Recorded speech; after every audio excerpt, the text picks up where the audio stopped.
Madame Rekiat Madougou a été interpellée par la police républicaine.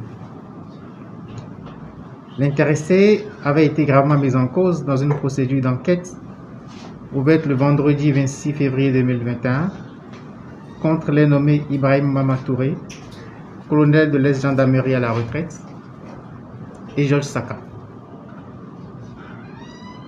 À l'étape actuelle, les faits ainsi qu'ils ressortent de la procédure d'enquête se présentent comme suit. Disqualifiée de la course à l'élection présidentielle d'avril 2021, Mme Rekiat Madougou et certains membres de sa formation politique ont, selon toute vraisemblance, formé le dessein de perturber le déroulement du prochain scrutin en perpétrant des actes de terreur de grande ampleur. Ainsi, le 24 février 2021 vers 22h30, Georges Saka, qui se trouve être l'un des plus proches collaborateurs de Mme Rekiat Madougou à Parakou, est entré en contact avec le colonel Ibrahim Mamatouré pour, dit-il, lui confier une mission importante et très sensible.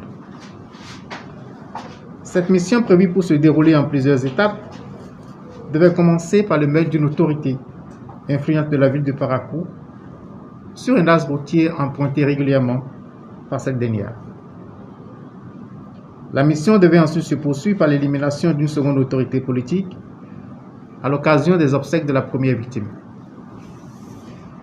Le but de ces manœuvres est de provoquer la terreur, le chaos et de parvenir ainsi à faire suspendre le processus électoral en cours. Le colonel Ibrahim Mamatouré accepte la mission.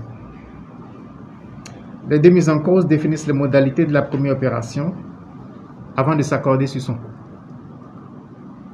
La somme convenue est versée par Georges Saka au colonel Ibrahim Mamatouré dans la journée du vendredi 26 février 2021, un peu avant 11h.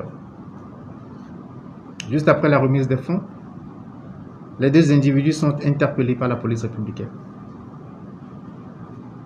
De l'aveu du colonel Mamatouré chargé de l'exécution de la mission, il ressort que cette somme a été envoyée par Mme Rekiat Madougou.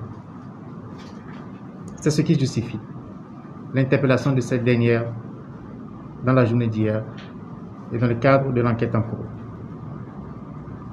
Il faut rappeler que l'atteinte volontaire à la vie des personnes, à leur intégrité ou à leur liberté, ainsi que l'enlèvement ou la séquestration des personnes, lorsqu'elle a pour but de contraindre indûment les pouvoirs publics à accomplir ce qu'ils ne sont pas tenus de faire, ou s'abstenir de faire ce qu'ils sont tenus de faire, est qualifiée de terrorisme par les articles 161, 162 et 163 de notre code pénal. Je vous remercie.